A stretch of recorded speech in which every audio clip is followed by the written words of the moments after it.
Good afternoon, everyone.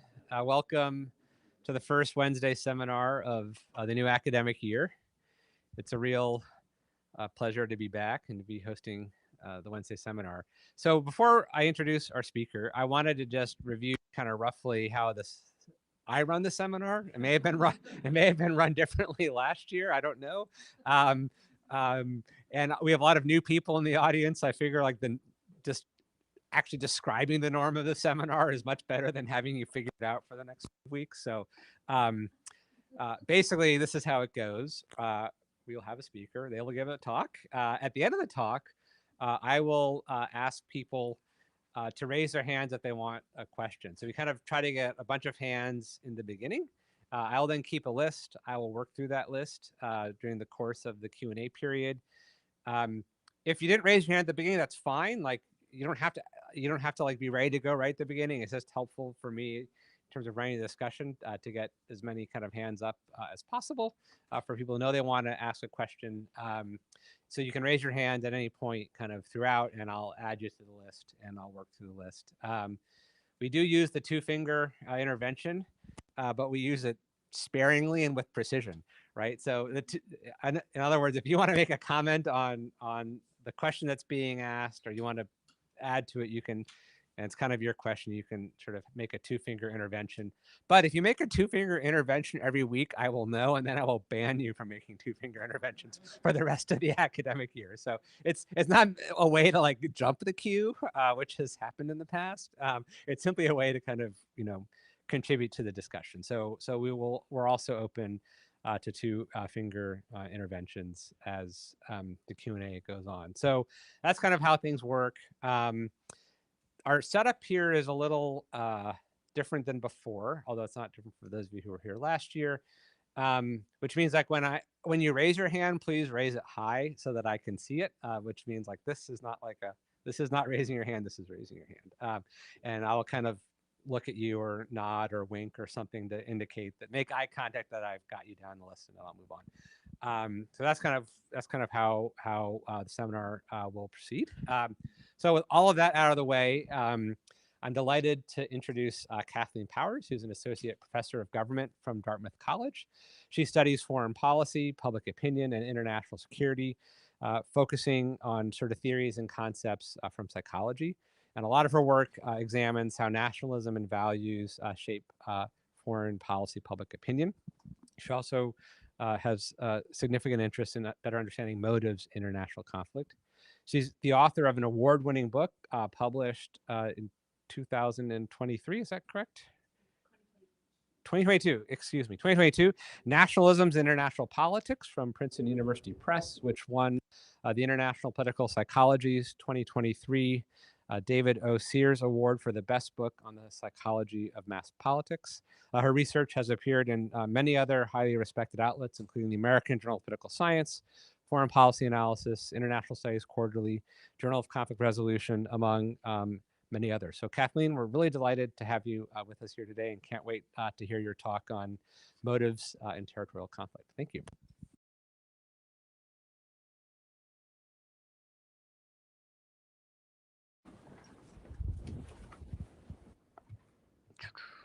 Oh, I'm going to sign back into my computer here.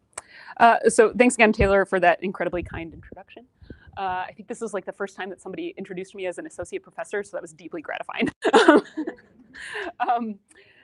Yeah, it's great.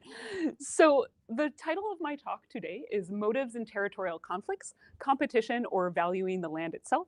And throughout the talk, I'm going to describe what exactly we mean by distinguishing between competition value and value attached to the land itself.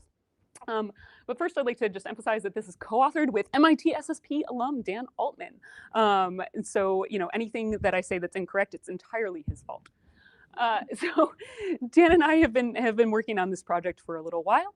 And the gist of our argument, what I'm going to argue for you today, is that people fight over territory in part because they wish to win. And this desire to win for winning's sake provides a supplementary motive to fight over territory that goes above and beyond any value that's attached to the land itself, whether that be for strategic, material, or intangible reasons like the possession of some historically valuable homeland. And so that's where we're going with the talk today. I'm going to try and convince you that territory holds what we call competition value. In other words, that people fight over territory because they wish to win. Finally, before I sort of dig into some of the details of this project, I'll just give you an update about sort of where this project stands. We have kind of all the trappings of a complete paper. It's motivated, we've advanced our conceptualization, we've situated it in the literature, we've derived testable hypotheses, and we have a pre-analysis plan and some pilot data, which means that I'm going to present those pilot data to you today, but we are very much open to any tweaks that we might make to that research design before we pre-register and field the full experiment this fall. So keep that in mind if you have feedback about the research design. We're really open to that type of feedback. We do plan to put it into the field this fall. So that's where we are at this point. All right, to situate us, I'll begin by asking the question that motivates our project, which is, if the Senkaku Islands sank beneath the sea, would anyone shed a tear? All right, and this, somebody would. So this is going to motivate our project in a couple of different ways. First, to provide something of the theoretical motivation, but as I'll show you in a little bit, it also provides the literal motivation behind our research design, which is going to involve sinking the Senkaku Islands, at least in some hypothetical vignettes. And this is interesting to us for lots of reasons. And just to situate, I don't think I need to explain the Senkaku Islands to too many people in this room, but just in case, right? They are this set of rocks in the East China Sea that's disputed by regional actors in the area. So Japan currently has administrative control over that, though even that's disputed. And of course, China and Taiwan also each claim ownership over those islands. China calls them Diaoyu, Taiwan calls them Diaoyu Tai. I'm going to call them the Senkakus, not because like I'm a Japanese nationalist, but rather because our experiment is sort of from the Japanese perspective, and it's politically, or it's expedient for me to stick with one name instead of saying all three each time. And again, these islands have been disputed for quite some time.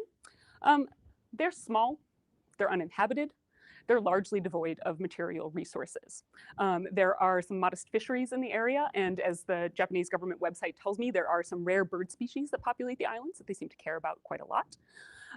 There was also some speculation in the 1960s from a UN report that there were significant oil and natural gas resources in the area, mostly in the Okinawa Trough, which is sort of between Okinawa and the Senkaku Islands. But most of that has not borne out. And even when we sort of go with the most favorable estimates, this is like a tiny, tiny, tiny portion of the resources that China uses or needs. So the material resources aren't obvious. Size-wise, again, they're incredibly small. The largest island is about the size of Central Park. The smallest is about 8,600 square feet, which maybe not in Cambridge, but if you go out into the suburbs, that's like a house. So these are not really meaningfully large chunks of territory. Some speculate that they have strategic value. Basically, the gist is that China might value owning that territory so that they could build some military installations and have an easier breakout to the Pacific. But again, that's not like as straightforward as it might sound, because any sort of equipment that they'd put on the Senkakus would be incredibly vulnerable to Japan. And of course, Japan also has uncontested possession over many other islands in the area. Okay. So it's not obvious that they have a whole lot of value in that respect. And there's not like religious or ethnic reasons that any of these actors really value this territory. And yet, this is one of the major flashpoints for international conflict in the system today. Right, so I don't have to look too hard to find headlines like this, basically asking questions about whether this is going to be the spark that ignites a war between China, Japan, and possibly something that drags in the United States. Right, and that's despite what Doug calls these islands are of little practical importance to China and Japan, and of essentially no importance to America. Yet in 2012, when Japan nationalized the islands, this kicked off a wave of anti-Japan protests in China. Naval vessels have moved into the area, and there have been a number of close calls since. It's also worth emphasizing from Dan's other work that this is not actually all that unusual, that states care very deeply about small slices of territory, even small chunks of territory that, again, seem to lack strategic or material or intangible importance. And so I'm showing you a plot from some of his other work with Melissa Lee, where we're just showing the number of conquest attempts over time based on sort of the size of territory that states are attempting to acquire. This dark, well, it's navy blue on my computer, but like black on this screen, are territories that are the smallest size, less than one province.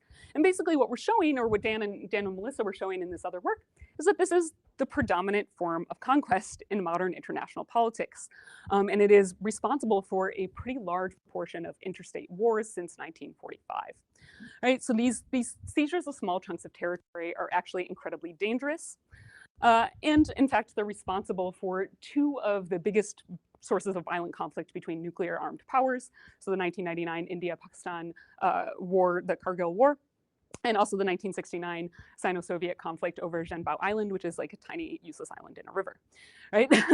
So these things are incredibly important, making it essential that we understand why states are so motivated to fight over them. So with that in mind, I'll just tell you a little bit about what our argument is, and then sort of where the rest of this talk will go. In a nutshell, again, if territory is such an important and potent cause of war, we need to understand why states are fighting so hard over it. We're going to argue that territory holds competition value. Competition value is distinct from any value that people attach to the land itself. And so this is the value that's attached to a piece of territory precisely because some other actor disputes it. So anyone who's ever parented or interacted with a toddler sort of knows that the most valuable toy is the one that your sister has, right? It's the one that somebody else is claiming to have. Something that you didn't care about suddenly gains new significance as soon as somebody else claims ownership or authority over it. And so we're going to argue that people value territory in part because they wish to win. We're going to make that argument based on a pretty large interdisciplinary literature, mostly from economics and psychology, that basically shows that when you put people in competitive settings, they start to care a lot more about whatever prize that they are trying to obtain. And basically, all of the characteristics that all of the exacerbating conditions that they identify in this research for the things that make people more competitive are present in territorial disputes, right? Sort of making this this a case where we think we should see quite a lot of this competition value take hold. So after we go through some of that, I'll talk a little bit about the research design, why we're selecting the Senkaku Islands in particular for this experiment that we're going to pursue.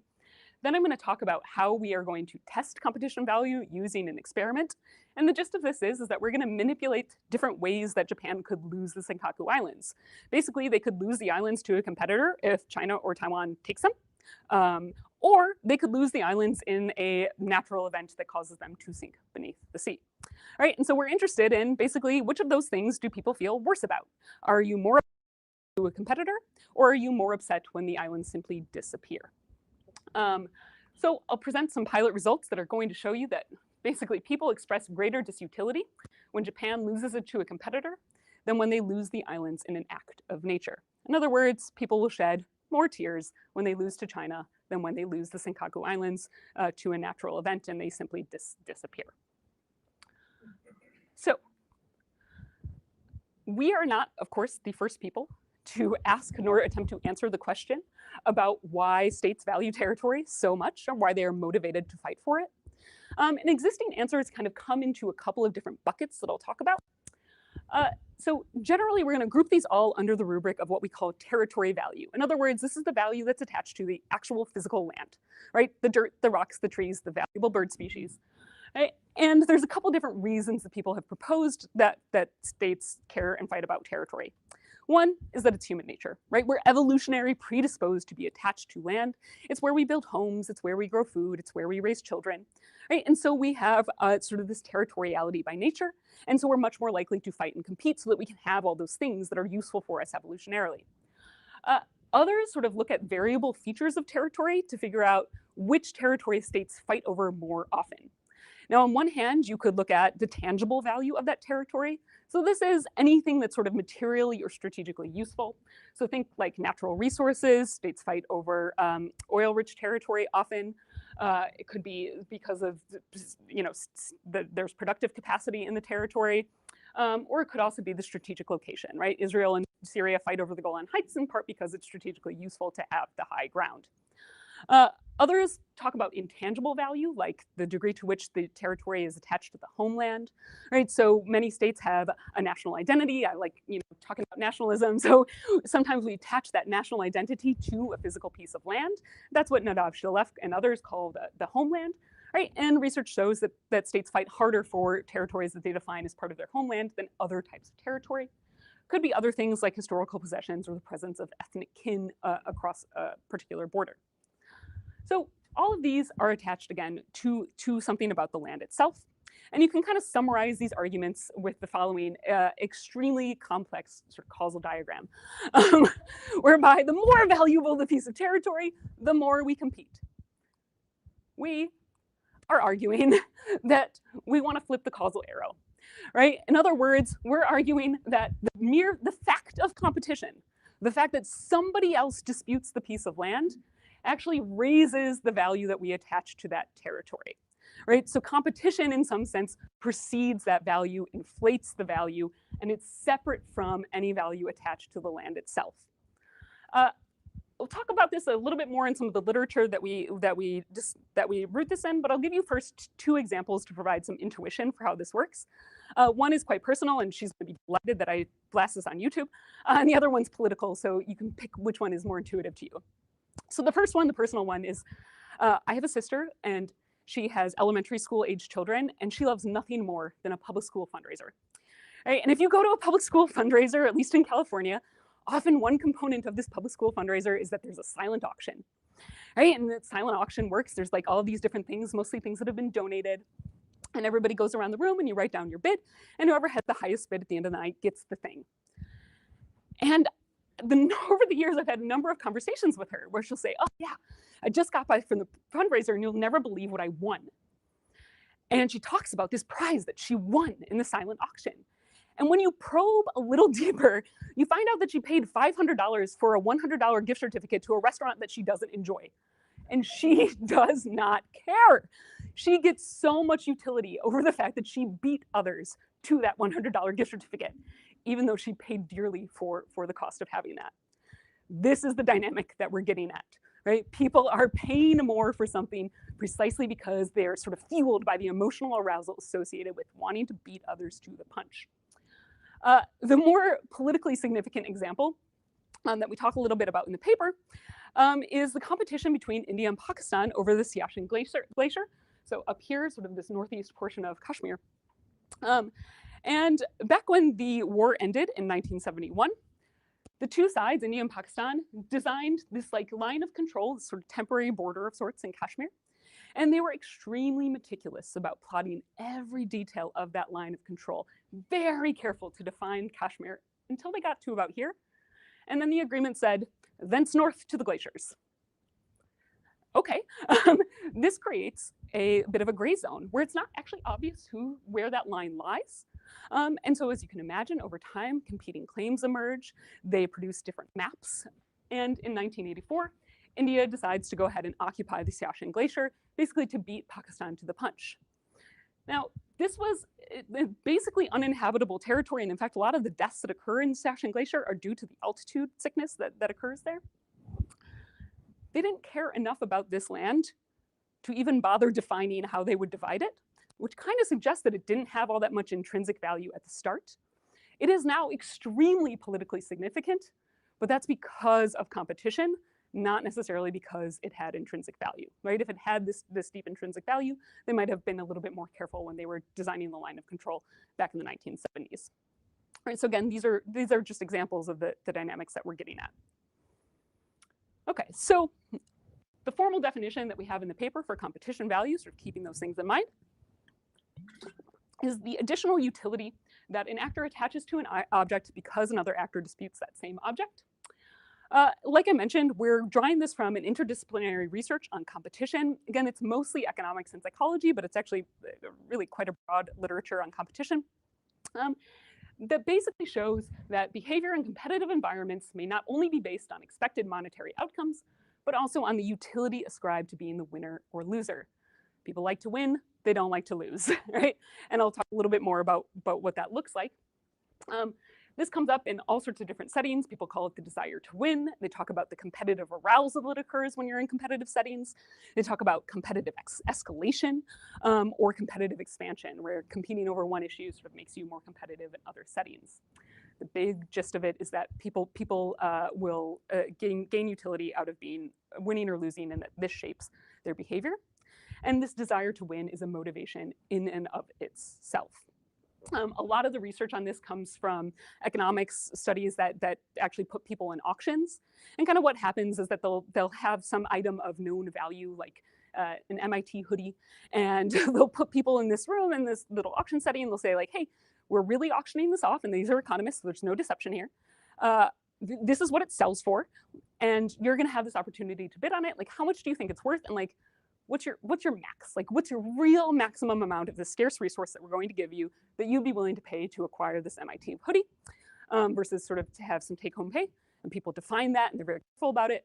And then they get in the auction, and they soar past whatever their preset limit was, right? And so they'll overpay for the hoodie, again, as long as you put them in that competitive setting.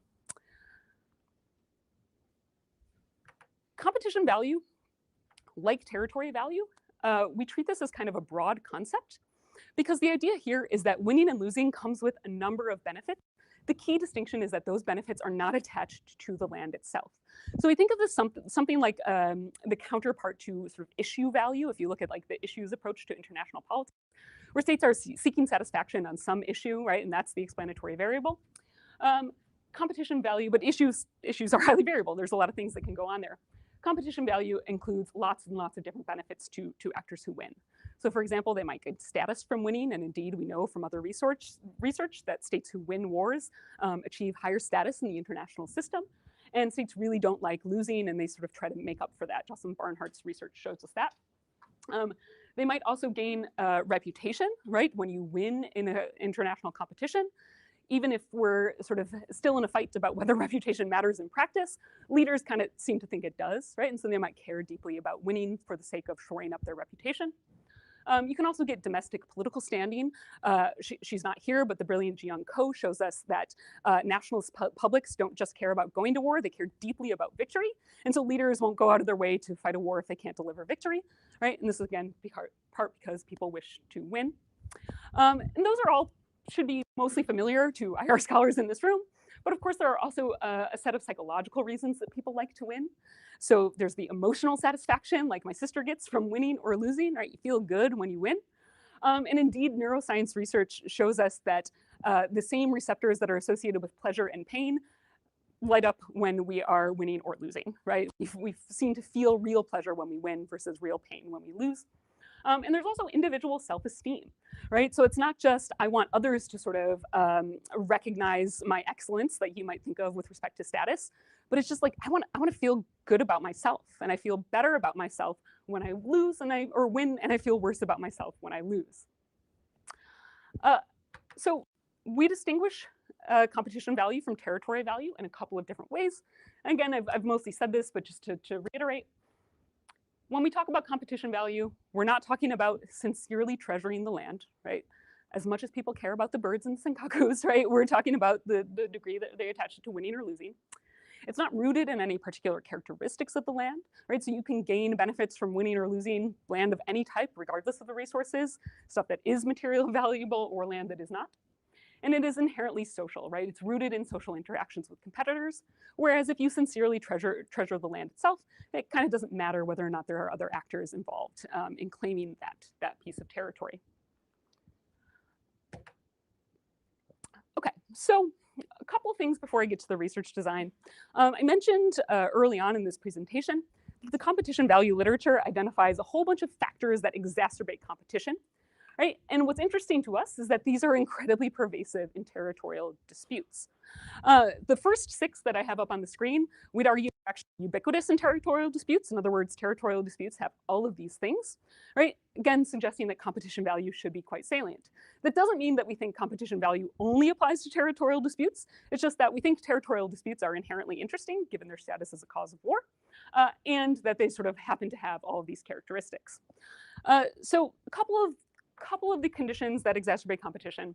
One, when stakes are zero-sum, people are more competitive. In other words, if my win is your loss, people compete harder to gain it.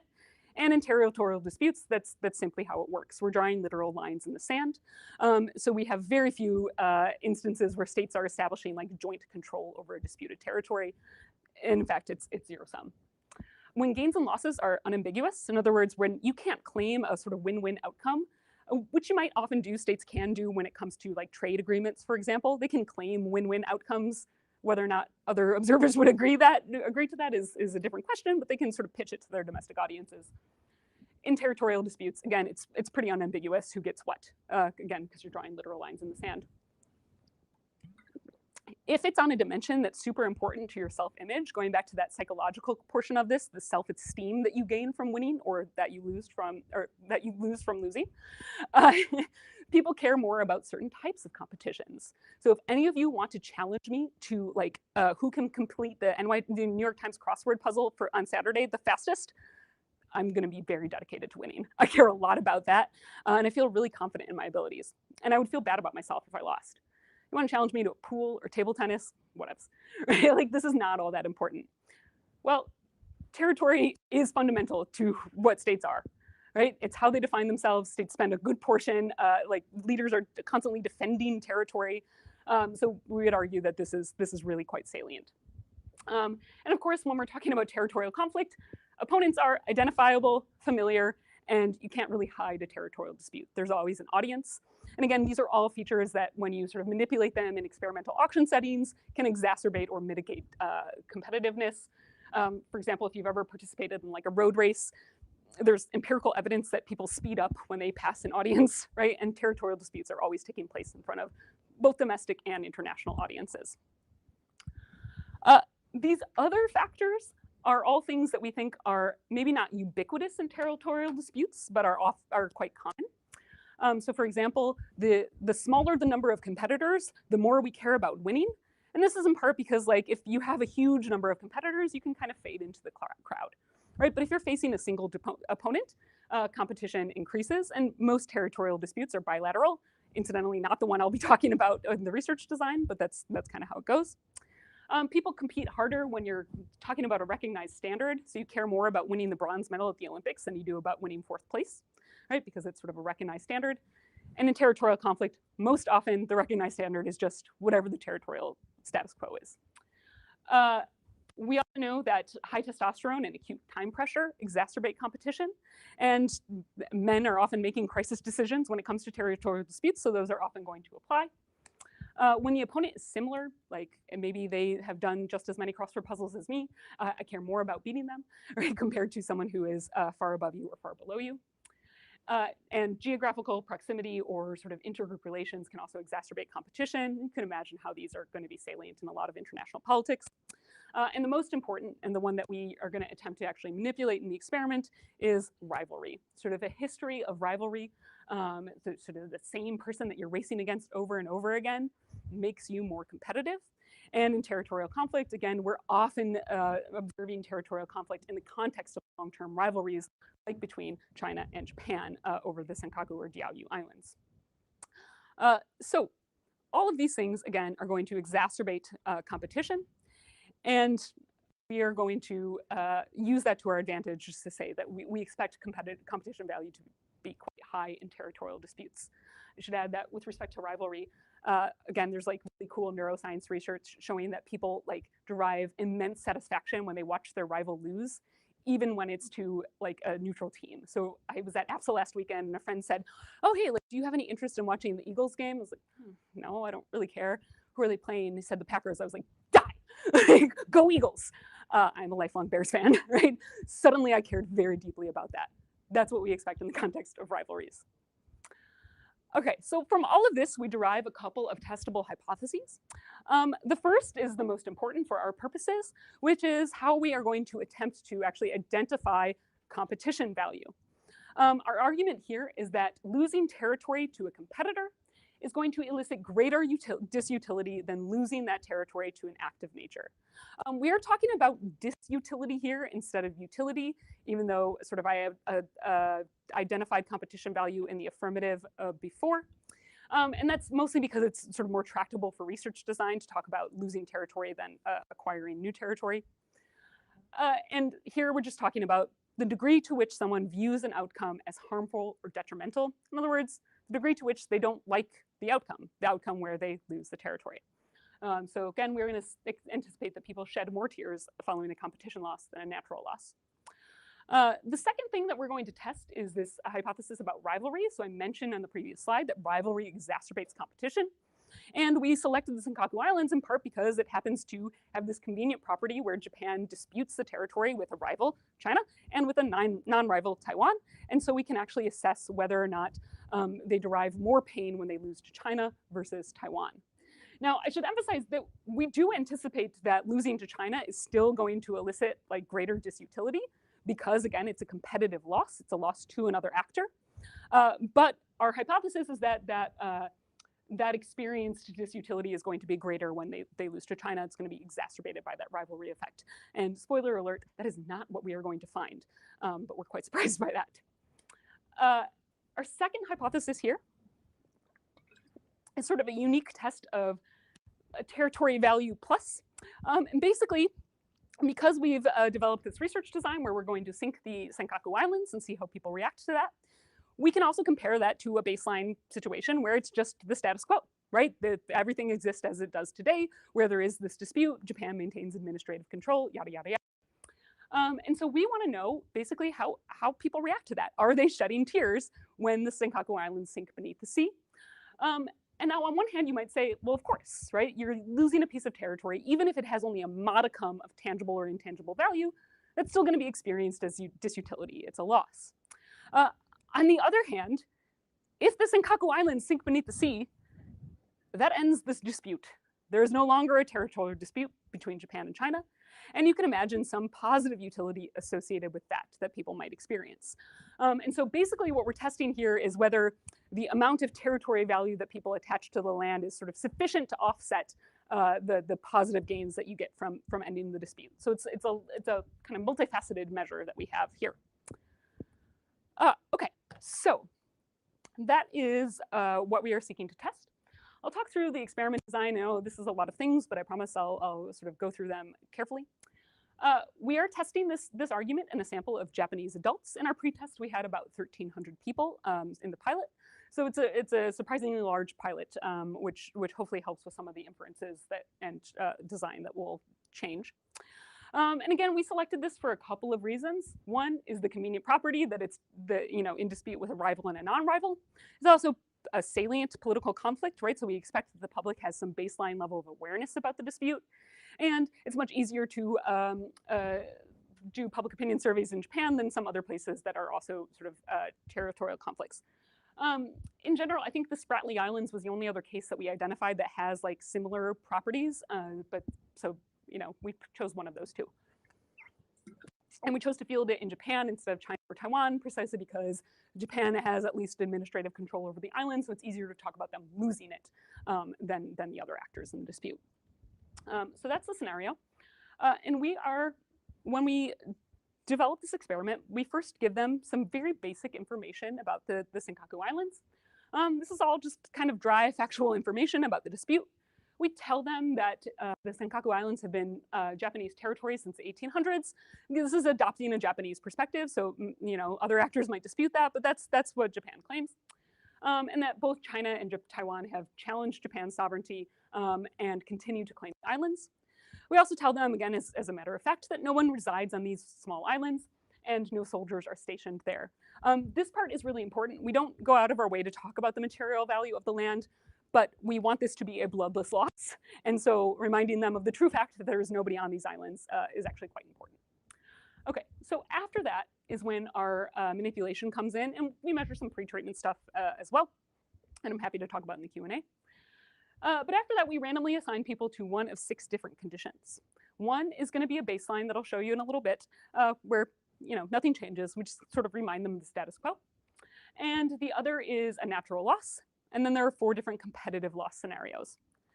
So in the natural loss scenario, we show them all of this information. The manipulation is highlighted in, again, what looks on my computer like blue, but I don't know what color we call it here. And we say, hey, it's 2030, and in 2028, there was an unusual geological event that undermined the foundations of the Senkaku Islands. This caused the islands to gradually sink beneath the sea.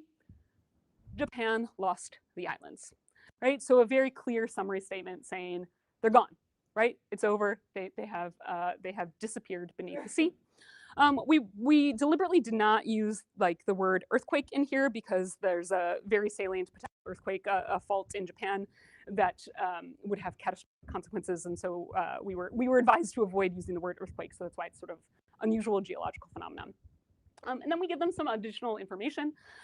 So, for example, we tell them there are no deaths or injuries linked to this, which again is true. And then we tell them that, you know, despite ups and downs, Japan's relations with China and Taiwan are about the same now in our prospective future world as they were in 2024. Note that we're not saying that they're like good or better. We're just saying that they haven't gotten worse.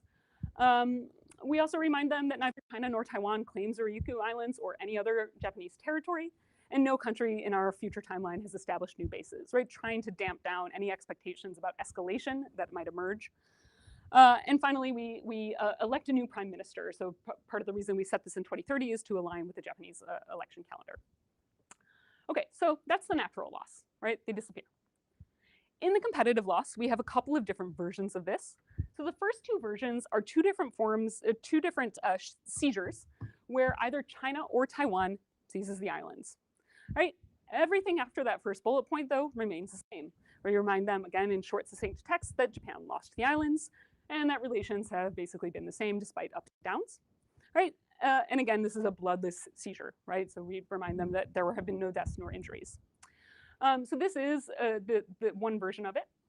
And the other two versions, these are other competition loss treatments. We tell them that China or Japan gained the islands after basically Japan acquiesced to their demands. Right, so this is a concession version of our competition loss treatment.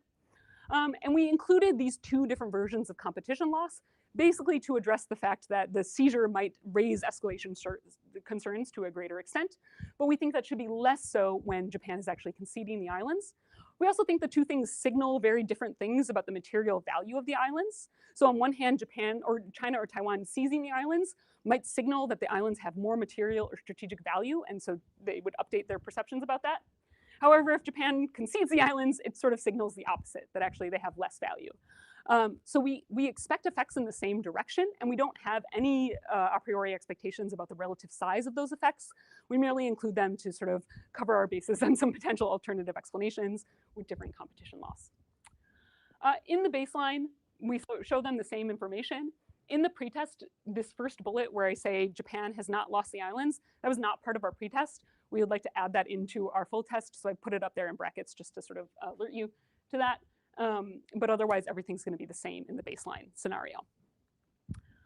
Okay, so after that, we ask them a couple of different questions that are designed to gauge disutility. The first three questions are going to be sort of general measures that are just trying to capture the broad concept of like, how bad does this feel that you have lost these islands? So question number one is, would you say that the situation regarding the Senkaku Islands is bad for Japan or good for Japan? And they answer that question on a 0 to 100 scale. A couple things to note about the plots that I've shown you. These are all average treatment effects comparing the 4 competition loss treatments and the baseline to the natural loss scenario, because that's the quantity of interest that we care about. Everything is scaled so that higher values indicate greater disutility. In other words, people feel worse after that outcome. And everything's been rescaled from 0 to 1, so you can interpret the x-axis as an effect size. So the competition loss treatments, red for China, purple-ish for Taiwan, and again, blue-ish for the baseline scenario. So with respect to this first question, what you see is that, yeah, people feel much worse after competition loss compared to natural loss. The seizure treatments, whether it's China or Taiwan that is sealing the Senkaku Islands, cause about a 15 percentage point increase in the disutility that our population or that our sample attaches to losing the Senkaku Islands. The concession treatments similarly cause a significant increase in disutility. It's closer to 10 percentage points than 15 percentage points. And sort of the average difference between those two is statistically significant. So people do feel worse after a competitive seizure than they do after a competitive concession. But again, the bottom line here is that those are both eliciting this sort of disutility associated with competition loss. The next question that we ask is more of a sort of direct econ style willingness to pay item, where we ask people a series of escalating questions, again, post-treatment, where we say, all right, thinking about today, now that you've been through this whole rigmarole, like, what would you pay, or how much Japanese government resources do you think we should commit to retaining the Senkaku Islands or preventing the loss of those islands? And we start by asking them if they would pay 0.5 trillion yen, and we escalate all the way up to 10 trillion yen. And just for people who are not as used to thinking in yen as I am now from doing this project, the entire Self-Defense Forces budget in 2023 was about 6.8 trillion yen. Right? So these are actually like really, really significant amounts that we're asking folks. And so we just scale that again onto a 0 and 1 scale, where higher values mean I'd pay more. And what we find is that, at least in the China and Taiwan, seizing the islands treatments an increase in people's willingness to pay to retain the Senkaku Islands relative to preventing a natural loss. It's not statistically significant in the concession treatment. Could be for lots of reasons, including the relatively smaller n, but that's worth drawing attention to. The final general disutility question that we ask is just, considering what you read, how satisfied are you with the way that Japan is doing as a country, sort of satisfaction with Japan's trajectory? And again, we find large significant effects for all those competition loss treatments, indicating that people think Japan's trajectory is much worse when they have faced this competition loss compared to when they have faced that natural loss of the islands.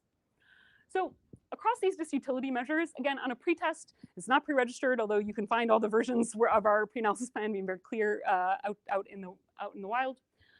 We feel pretty confident that we have some support for our basic claims here.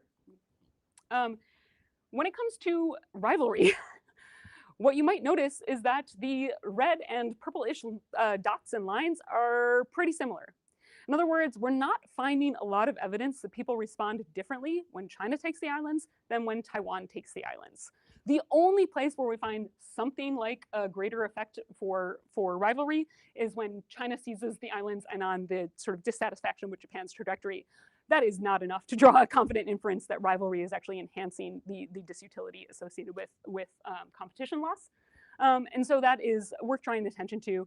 One thing I'll say is that one thing that we did not anticipate or think about in advance of fielding this study was just how surprised people would be about Taiwan seizing the Senkaku Islands. And of course, we know that Taiwan is, not aggressively out there like China is, but we're curious whether or not the lack of difference is in part due to sort of the additional surprise effect associated with Taiwan's sudden aggressive action.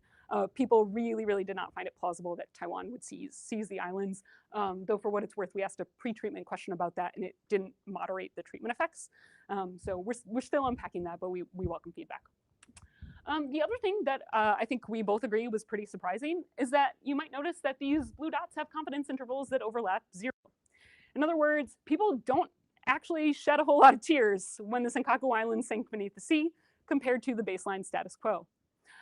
This suggests, or at least sort of hints to us, that in fact the benefits that they associate with ending the dispute might offset any sort of disutility associated with the island sinking beneath the sea. Some speculative results that kind of correspond to that story is that the null is more precise among the most educated subset of the sample, right? So people who might be sort of thinking most carefully about the implications for the longer term dispute are also the ones who are sort of least upset by the island sinking beneath the sea. All right, so one other kind of set of results before I sort of move to wrapping up here is that I mentioned that we think of competition value as this kind of bundled concept that's comprised of lots of different things. There are lots of benefits that are associated with winning and losing. So we have a whole heap of post-treatment questions where we ask about some of those specific consequences associated with wins and losses. And you can see a couple of different patterns here. These first two panels are where we're just asking people about their general emotions, like how bad do you feel personally, or how good do you feel personally following this loss? And indeed, we find that on average, people feel more bad and less good following a competition loss compared to a natural loss, right? And again, that's sort of consistent with this emotional satisfaction mechanism. We also find that people do infer that Japan will have lower regional status when they lose a competition compared to when the islands simply sink, and that Japan's reputation will suffer, right? So all of these sort of components of competition value are making their way in. We also find that people are more likely to say that they would disapprove of the Japanese government following a competition loss compared to a natural loss. and a sort of mixed evidence that people rate the senkakus as more important after they have lost them to a competitor, right? So this is corresponding to that idea that something becomes more monetarily or valuable or otherwise important once you are in a competition. So again, some evidence for that, and the key takeaway for us here is that we don't think competition value can be reduced to any one of these particular mechanisms. And so instead, we're interested in sort of understanding the big concept of disutility, those first measures that I showed you, and then unpacking a little bit more about those specific consequences. And hopefully in our full test, we'll do some mediation analyses to see sort of what percentage of the total effect each of these mechanisms accounts for. A couple of other considerations that we tried to account for in our research design. You might be concerned about lots of alternative explanations. So one of these is that perhaps people are especially scared about future escalation, especially following a competition loss to China. As I already mentioned, that's part of the reason that we included the Taiwan treatment, right? Because they should be much less concerned about future escalation with respect to Taiwan. And of course, we try to include some information in the vignettes to mitigate that by saying, like, look, relations are back to the same. That doesn't mean they're good. And China's not claiming any new territory. We also ask a couple of post-treatment questions, basically asking people whether or not they do in fact fear future escalation, like what do they think are the chances of war in the future with both China and Taiwan. And to my little experimentalist heart, these are terrible results insofar as we do find in fact that people are a little bit more concerned about future escalation following a competition loss than a natural loss. So I say that in hopes that, for what it's worth, my timer was only for 41 minutes. For what it's worth, we would like any feedback on other ways that we might mitigate this or sort of address this empirically or methodologically. Other types of concerns is that maybe competition loss causes people to lose faith in the Japanese government. And so what they're really expressing is just sort of consternation at their government that might not necessarily be related to the sort of competitive loss part. So we do include some information in the vignettes by telling people that a new prime minister is in office. And we include these other post-treatment questions about basically how confident are you in this new government? And then to what extent do you agree or disagree that the Japanese government is responsible for the situation in the Senkaku Islands? And again, we sort of find a mix of nulls and positive effects here. So we, some evidence that people hold the Japanese government responsible for competition losses more so than natural losses, and that they are less confident in the prime minister following a competition loss. All right, so with that, I will wrap up because I would love to hear your questions. But in summary, we argue that disputed territory carries competition value. Competition motivates conflict separate from any value attached to the land itself. And we both propose and sort of present some pretest results for a survey experiment in Japan designed to test this and disentangle competition value from territory value. We think this argument is really important because it has implications for the causes of war, territorial conflict, public opinion about territorial conflict in the region, and of course, salient policy challenges that I'm sure you all have thoughts on. So thank you very much for your attention, and I look forward to your questions.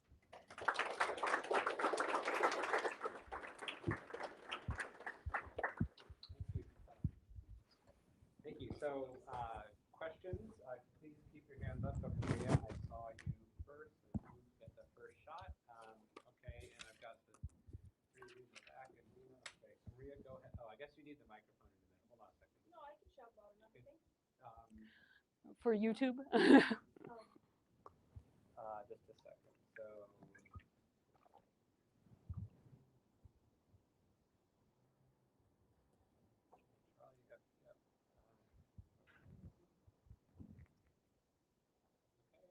All right.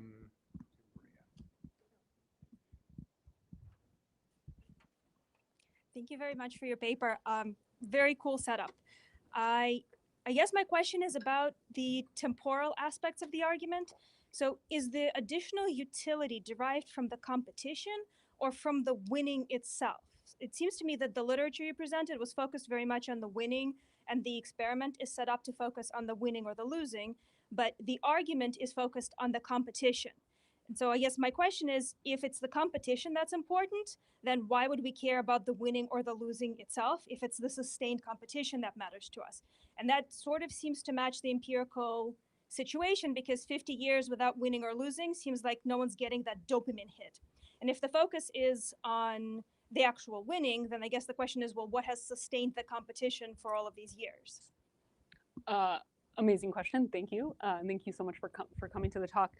So this is, yeah. So some of the literature on this focuses on the competition itself, and I think that's what's more important for Dan and I, and indeed what we think sustains it.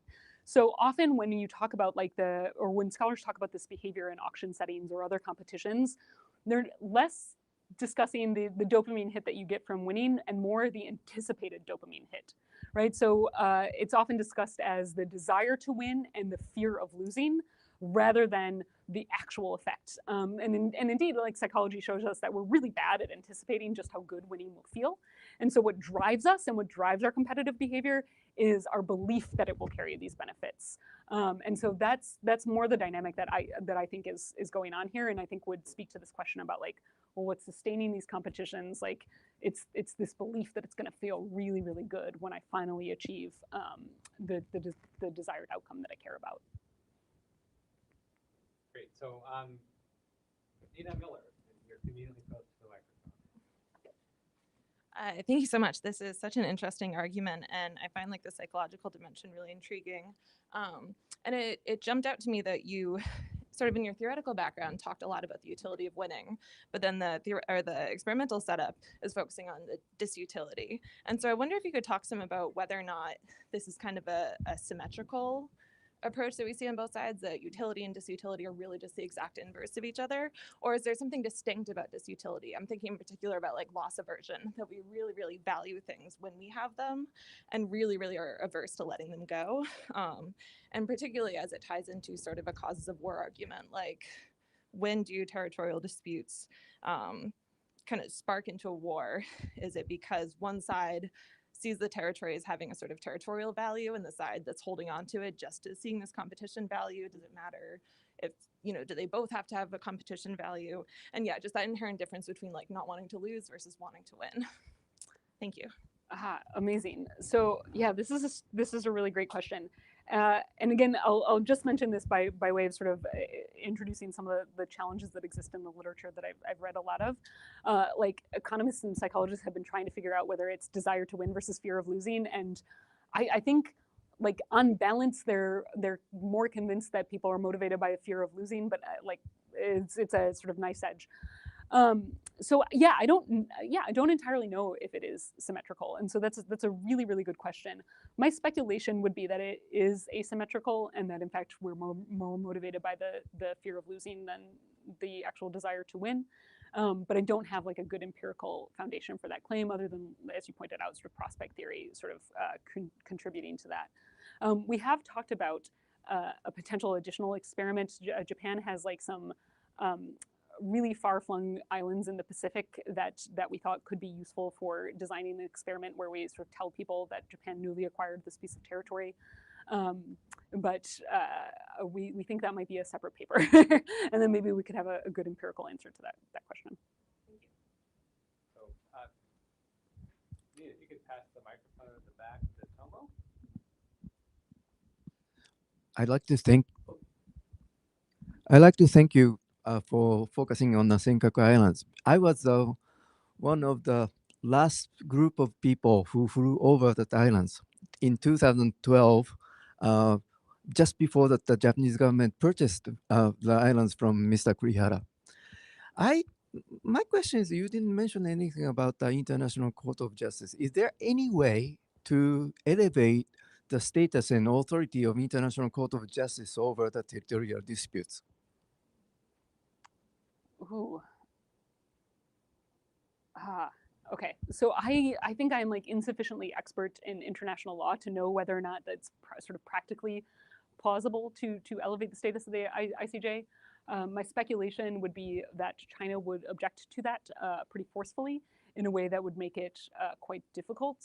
And I think if I'm like channeling my co-author right now, who's sort of much more well-versed in territorial conquest than I am based on all of his books that are in progress, he would say that it simply doesn't happen, right? That states who care deeply about territory sort of don't allow international courts to arbitrate their disputes, and they solve them by force, or at least they attempt to.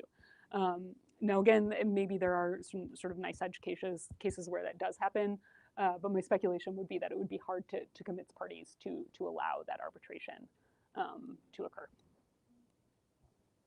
So, tell us, you could pass the microphone to Charlie. Hi, thanks. My question is whether what you're really identifying as winning, because you've bundled all sorts of other sort of ideational things that states care about. So how and I don't think your experiment will get at this, but what if states care about status and you think that winning is related to status, then maybe what you're capturing is their concern about status, not about winning. And similarly, you're an expert on nationalism, but as you know, a lot of nationalism is relative to some other state, so you don't want to lose for those reasons, and so it's not the winning or losing, but it's the nationalism. And then reputation, same thing, right? I mean, reputation actually is almost material in the sense that it has strategic value. So you bundle under winning a lot of things that are valuable in and of themselves, and that I would think, actually, I think those are probably more important explanations, but there isn't a winning dimension in important ways to status and nationalism. And so I don't know how you would really separate it. And so then that's related also to the experiment, but in a different way, which is you set up an experiment in a way to say, we're going to see if winning matters, and you're going to find that it matters, but it's sort of for all the general reasons that you said. But it may be in the real world that actually what matters are all these other things, and winning is just sort of a mechanism or a functional thing that engages these other deeper values. Yeah, so it's interesting because I suppose on one hand, and here I'm not channeling Dan, so don't hold him accountable for this because he might not agree with this. I would actually argue that the comparison process where we want to be better than others is the more fundamental motive that then status and nationalism are sort of picking up on. And indeed, if you sort of look at the psychological foundations there are strategic reasons to value status and everything like that, and that's why I'm not channeling Dan because I know he'd want to talk more about those. But the sort of fundamental psychological processes that a lot of these theories have been built on that side of things are based on our desire for information about ourselves and positive social comparisons, right? And we get those by comparing how we're doing comparing how we're doing relative to others, right? And so we want to basically learn where we stand, right? I want to know just how good I am at crosswords by competing against other people on my crossword puzzles, right? And that tells me where my relative standing are. So it's information that contributes to my self-esteem.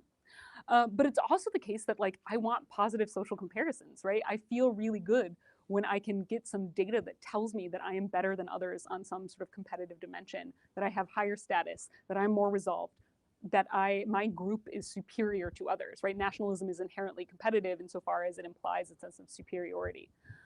So to my mind, the more fundamental thing is this: I want a comparison where I come out as the victor and not the loser, right? People are making these sort of downward comparisons so that they can put other people below them. And so status and nationalism are sort of manifestations of these other processes that already exist.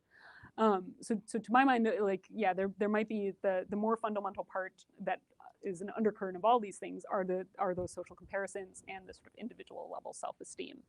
Of course, ultimately, it might be an empirical question, and that's in part why we're going to ask those post-treatment questions so we can try to unpack which of these things is responsible for the largest portion of the treatment effect. And I think our speculation is that it's just not going to be any single one thing, right? So no more than a territory's material value can just redound to, or just be reducible to oil resources, right? We think competition value is going to sort of encompass these things as well.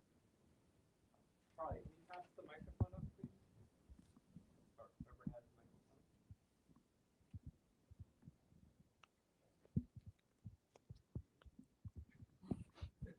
To you. Lauren. Lauren. Thank you all for passing me the mic, but also for this interesting paper. I think this is an important question to study. I'm going to make two related comments/questions here, and both have to do with, I think, this assumption of neutrality for treatments that we sometimes see in survey experiments. So the first has to do with the natural event. I think it's sort of treated as something that happens in the background and there's no other effects that are going on. But natural events are unique in that they're not controllable. there's a way in which we might say, this thing was an act of God, and so we'll adjust to that new status quo. And so I think it's possible that what you're getting is actually an explicit devaluing of that territory because there was no agency in the loss, right? And that's different from whether there's a rival involved, right? So you might think about if there's something you can do to explore that, and also, maybe how much you think that treatment actually is affecting people's attitudes. Mm-hmm. And then the second point here is similarly, I think there's an assumption that because you control for this direct type of escalation, China isn't challenging other territories, that we're not seeing a reevaluation of the broader geopolitical status quo. So my question is, would you anticipate that the public might respond to these treatments by assuming, for example, if the Japanese government is making significant concessions to other countries, that there's other types of competition that's going on in the background that might be leading to this treatment that helps drive the results maybe above and beyond valuing the territory itself that gets conceded? How do we know that it's really about the territorial value in both types of treatments? Yeah, these are like excellent questions that cut at the heart of like what we are sort of trying to evaluate right now as we sort of move towards pre-registering and doing the full field. I'll say a couple of things. So on your first question, like by Dan's insistence, thank goodness, we actually included a question post-treatment where we asked people like, do you think this was an act of God, right? So, and we were actually able to just empirically assess because he was worried about precisely this sort of notion. I don't think he put it in the phrase of like the extent to which that would cause people to devalue the territory, but I can say with some like empirical certainty that there's no difference across the treatment groups in terms of whether or not people sort of agree with the statement that this was an act of God. So that actually gave us a little bit of comfort about that. But if there are other things that we might test that would help us understand that, I welcome the feedback. Your point about the controlling for escalation and the broader geopolitical environment is really, really challenging and something that we've been thinking about a lot. And so again, if anyone has like ideas about how we can redesign our treatments to help get at this. And for example, one of the concerns that we have that I think was a little bit in what you said is that like if China seizes the Senkaku Islands from Japan and the United States is implicitly just sort of standing by, like that's a major reevaluation of the US-China or US-Japan relations. And right now we don't really have anything empirically that can get at that. We were thinking about adding sort of a bullet point to the treatment, but we're also cognizant of not wanting to make these things like 3 pages long. That kind of says something again about like the geopolitics have basically remained the same. But I'm not sure if that would totally satisfy your interest. So these are extremely well taken points. And again, if you follow up on any suggestions, we welcome them. Lauren, you could pass the microphone to Evan. Thanks. Great, really neat project. I also was interested in the natural disaster treatment because it was interesting that most of all the estimated treatment effects are relative to that condition, right? So it was interesting that those estimates were pretty similar to each other, which makes you think, well, maybe it's actually the natural disaster treatment that's doing a lot of the work. And is it the case that people are thinking to themselves, oh yeah, like what I didn't know before was that this was kind of a junk set of islands because it was always susceptible to natural disaster, right? So if you think about this group of citizens who have this information asymmetry, they hadn't thought previously at all about the value of any of this. And so if it, just like if we just discovered that some piece of land was on a fault line, and we didn't know it previously, no one's going to want to buy it. So I'm wondering if that's really what's doing the work. And maybe you could say something about what that baseline condition was, because I wasn't quite clear what that is relative to these other sets of treatments. Yeah, so I'll just I'll answer the question, of course, but just to show you, this was the baseline. It was just the sort of auxiliary information that we gave to everybody else. We didn't tell them anything additional, and we did not include that first bullet point where we said clearly that Japan has not lost the island. So it was basically designed to say, in the year 2030, everything is the same as it is today in 2024, except for a new prime minister. And so okay, I have to think about do the questions make sense in light of that condition? I'd have to think about that. But anyway, we tried to write them in ways that make sense in Right, light right. of that condition, and that's why they're sort of worded funny. Like thinking about the Senkaku Islands is, is the situation, whatever that situation is, good or bad for Japan, in order to sort of allow it to be sufficiently broad for the baseline scenario. But to your question about sort of the natural disaster, like this notion that, okay, maybe people think that these are junk islands and sort of they revised their understanding of the territory value there. I'd say a couple of things. One is plausible, and it's an interesting way to think about it. It's like the utility that I gain from getting rid of these junk islands versus the disutility that I experience from having lost them. It is the case that, at least in the public opinion data that I've observed and in some of the pretest questions that we included on the preliminary questionnaire, people in Japan actually impute like a pretty large degree of value to the islands. So a surprisingly large percentage of people think that it's very accurate when I said that like people live in the Senkaku Islands, for example. They also think it's highly accurate that there are rare minerals and significant oil resources. A surprisingly high percentage of people said agreed with the statement that resources in the Senkaku Islands account for more than 5% of Japan's economy, which is like an incredible statement to agree with.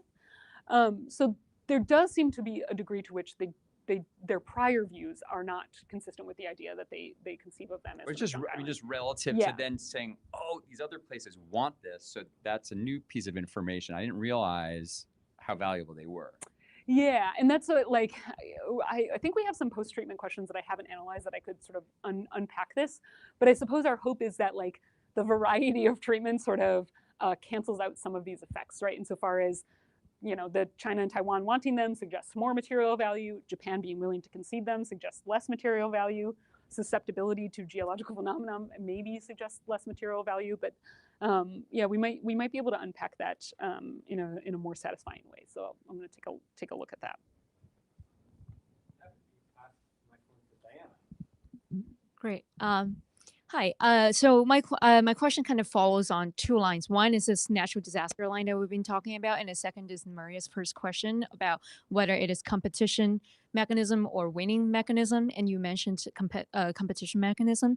So I really like this whole survey design setup, but if I remember correctly, in your survey setup, you introduced first the fact that the Senkaku Islands is already in a competition context, right? Like everyone has this competition setting, which I think may introduce people sort of this competitive mindset.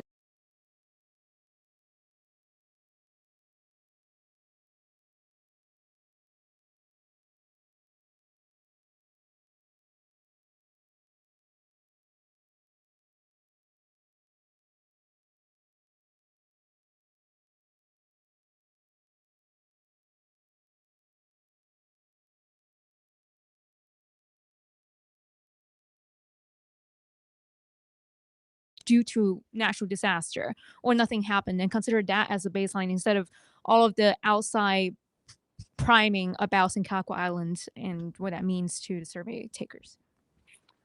Yeah, so this is a great question. So I think that there's a couple of different answers. One is that it simply is the case that there is this competition over the islands, and so in some respects, like if we want to use a real scenario, which I think we're pretty committed to, at least for this portion of the project, we sort of can't help that, right? And so we're going to start with this baseline of like the competition exists, and we have to tell people that these competing claims exist in order to ensure that sort of they have equal information. We think most Japanese know about this, but we want to make sure that that's equal. But I'm not sure, right? So I'm not sure that should affect the estimates of the effects that we're observing, even if it's sort of affecting the baseline sort of competitive mindset that people have. But I'll have to think about that a little bit more. Thinking about New Island, yeah, so it's similar to what I mentioned in response to another question, that it's Minamitori or Mina something. I don't want to butcher this when people are probably more expert in Japanese. No, it's not that one. It starts with an M for sure. But anyway, so this is like a far-flung piece of territory in the Pacific that we've thought about sort of introducing competition to in a very hypothetical setup. like, and this is where, the meeting of the minds between Dan and I is sort of have different approaches. Like I'm a like pure political psychologist, so I'm like, of course, let's introduce a pretend island and do whatever we want. And Dan's like, no, real territorial conflict matters. And so maybe that would be like a next step. But for now, we're sort of, I think, sticking with this one. And can you pass the microphone forward, please? And we'll make its way to Caitlin. Thanks a bunch. Can you hear me? Okay, great. Super interesting project. I mean, the thing about this that I find most interesting is just the general idea that there are situations in which states have positive utility for fighting, which I think is really interesting to think about, like in the context of rationalist explanations for war. I guess, like, I don't find the survey result to be that surprising. Like, if you ask me, would I rather have $25 just like fall out of my pocket because of the wind, or would I rather have it taken by being like violently mugged? I'm going to say like, I'd rather it just fall out of my pocket, but like, I'm not sure that tells me very much about this, like why I might want to be seen fighting off a mugger, even if I didn't care about the $25.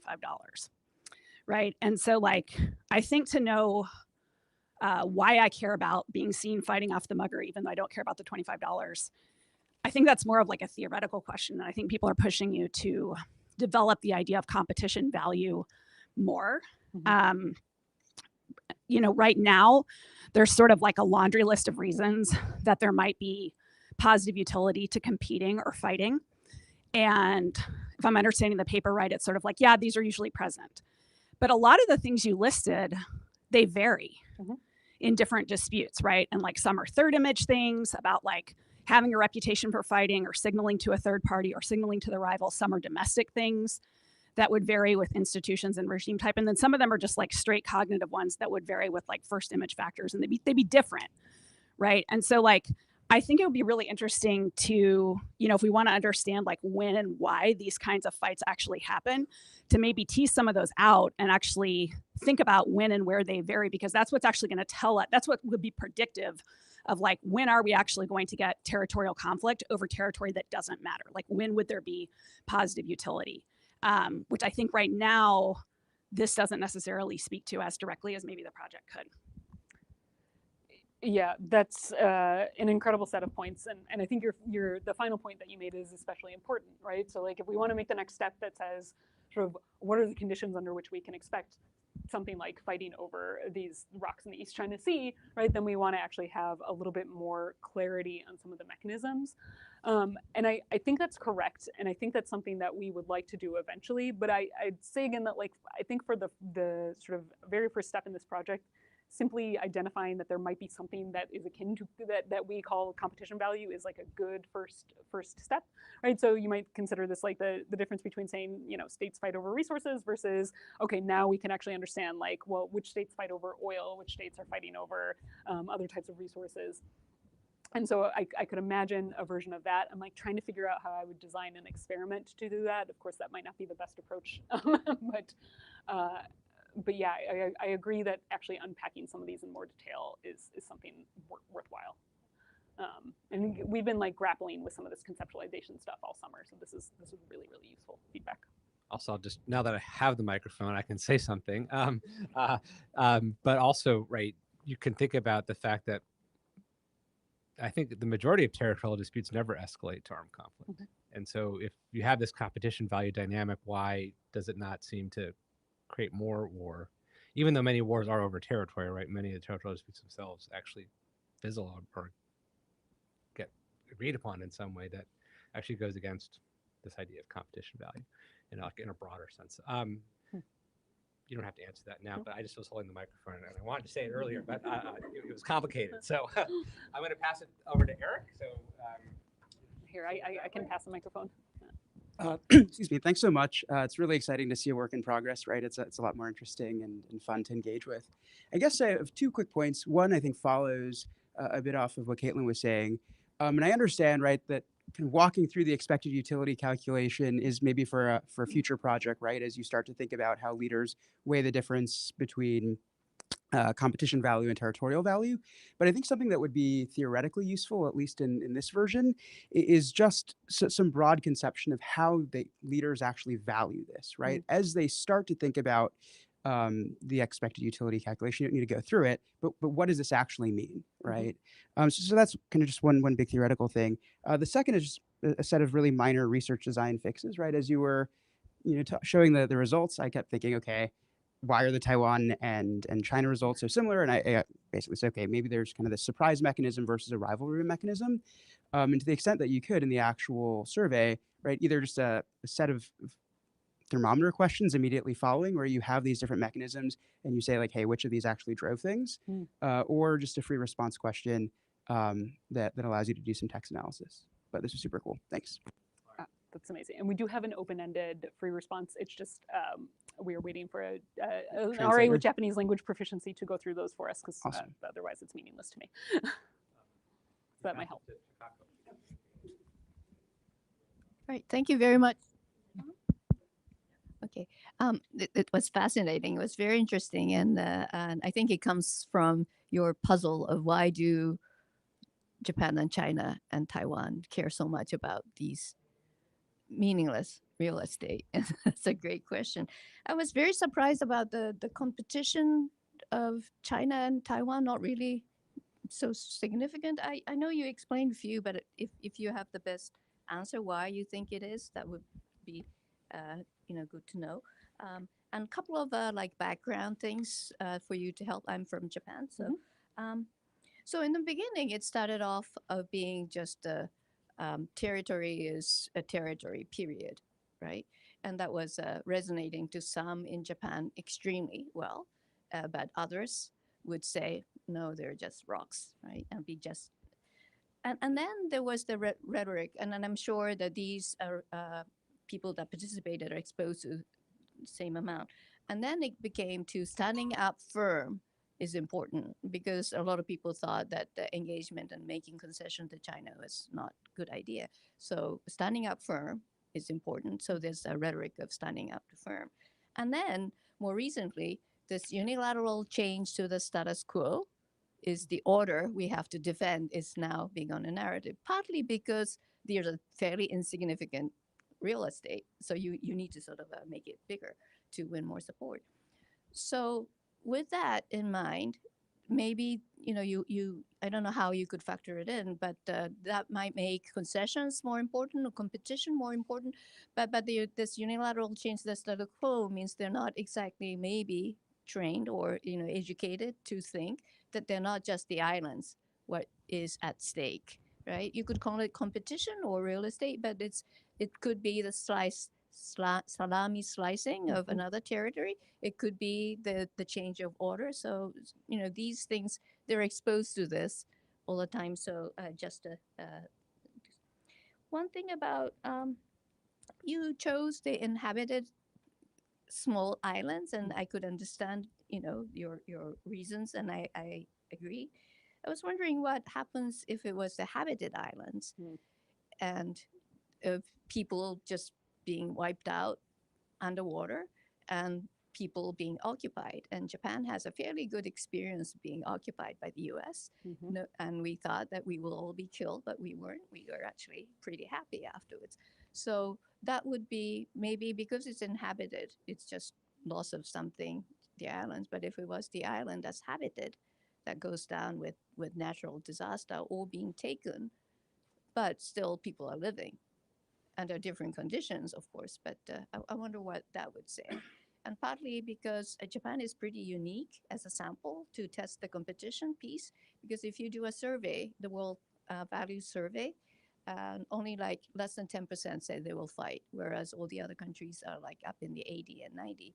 So it might mean that we'll rather concede or rather, natural disaster is worse than being taken. So just a thought of, if you want to generalize, there are some. Yeah, that's really, really interesting. I mean, one of the things that we were concerned about and why we specifically chose sort of uninhabited islands was this one difference between the two treatment conditions that exists is that the island sinking beneath the sea is irreversible, whereas China or Taiwan taking them is potentially irreversible. And we aren't as concerned about it in this setup, in part because the irreversible loss of human life could introduce a whole new set of dynamics.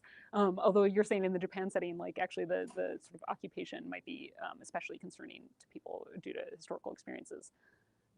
Oh. Oh, okay.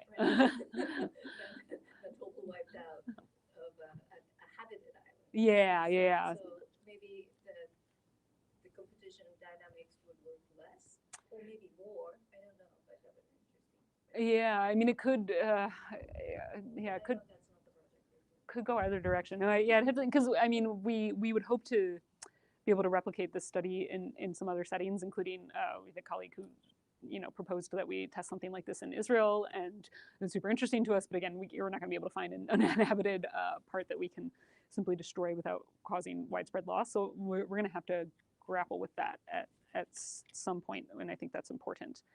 On the question about like why we're not observing any difference between Taiwan and China, like I said in the presentation, this was totally surprising to us. We did not anticipate it. That's why we've kept the hypothesis, right? Like, this is what we expected, and this is not what we found. So on one hand, we have the sort of speculation that it's a surprise effect, and indeed, before the treatment, so some pre-treatment questions, we asked people basically how plausible they thought each of our scenarios were. So we asked them, like, how plausible do you think it is that Taiwan could seize the Senkaku Islands in the next 20 years? And like 80% of people said this is impossible, right? It's like there's not even the most remote chance. Now, when you pressed them on that a little bit, it's like only 10% were like super confident that it's impossible. But that suggests to us that this surprise thing could be quite large. At the same time, there's no evidence that the people's beliefs about the plausibility sort of moderates the treatment effect. So we're still trying to figure that out. Our best guess is that, maybe consistent with our argument, people just really don't like losing, and it kind of doesn't matter to whom. But I try not to just go straight to the most favorable interpretation for my theory. Great. So we are now entering the speed dating round of Q&A. The rules are one very short, crisp question, and then pass the mic to the next person to ask their questions. So the first pair will be Raymond and Catherine, and then the next pair will be Wright and Ben. Proximity actually matters a lot in territorial conflict. All people sitting close to each other. Raymond, over to you. Thank you for a very interesting presentation. The setup reminded me of discussions about blowing up TSMC in the Taiwan conflict. So the question is, for the concept of competition value, how is it different than sort of the standard relative gain story of I'd rather both of us lose than you winning? Or is it different, I guess, is the question. Yep. Thanks so much. Something that's not quite clear to me here is the level of analysis that you're working on. You talked through the factors that exacerbate competition as relevant to state-level decision-making, things like history of rivalry, territorial self-image. But if I understood your experimental design correctly, it seemed like you were measuring population response. So are you expecting that these competitive elements will perfectly travel? Great. So now, oh, okay. So I'll do my speed answers. How's it different from relative gains? So we consider relative gains sort of in that bucket of things that are associated with competition value.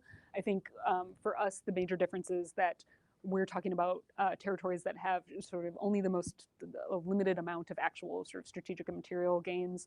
And we think that competition is sort of the setting that can enhance concerns about relative gains, even in these scenarios where the material values are so marginal.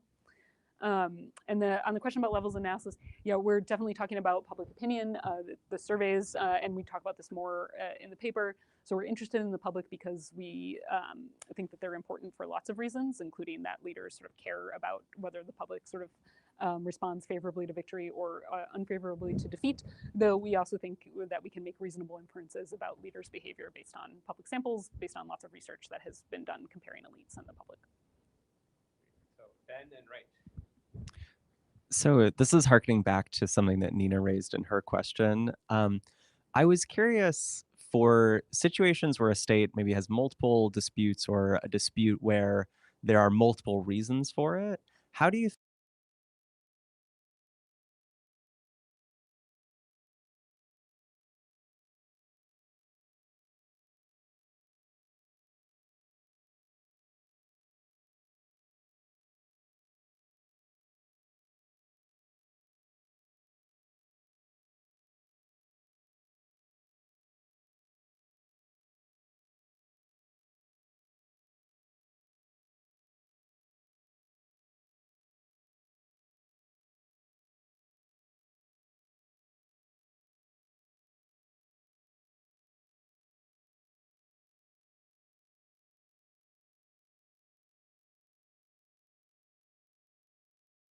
keeping things constant. So instead, if you were able to vary Japan's material security situation after the seizure, you could directly test this realist rational explanation versus your emotional explanation. And so in particular, I think that you could do this by adding a treatment condition where the US provides more material military support to Japan after the seizure. And so if you were to compare a treatment condition in which China seized the islands and the US provided material support versus a treatment condition in which China seized the islands and the US didn't provide material support, if the realist explanation were true, there should be a difference between those two treatment conditions and how worried people were about it. If your explanation is true, there should not be a difference between those two treatment conditions. So that could sort of get at one of the issues you have and what a lot of the people are bringing up in the Q&A. Thank you so much. Yeah, awesome. So hyper quick responses. With respect to comparing the effective competition value to sort of other motivations for conflict, one of the things that we actually want to do is just kind of look at the ratio of the effective competition value relative to territory value. We couldn't do it with our pilot because there was no effect of losing the territory, but we're interested in that. We don't have predictions about it, and so we're going to pre-register that as just an open research question, though we wouldn't anticipate that any ratio that we observe is sort of the answer to all disputes, because we anticipate that that could vary. And thanks a lot for the suggestion, which I will take on board and might be something we can put into practice. The only thing I'll say is that we are not committed to sort of an emotional versus rational story. We think competition value sort of has emotional and rational components. Great. So I've come back from sabbatical and completely lost the skill of managing the list. There are, I think, 4 or 5 people left on the list I didn't get to. I apologize. I will do better. This is my self-criticism. But more importantly than my failings as a moderator, I want to really thank Kathleen for an absolutely terrific kickoff for the semester.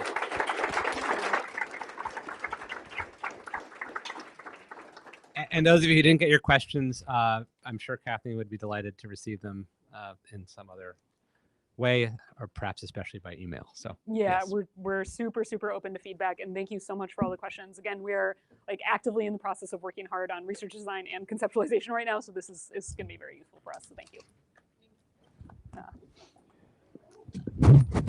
Oh, just microphone.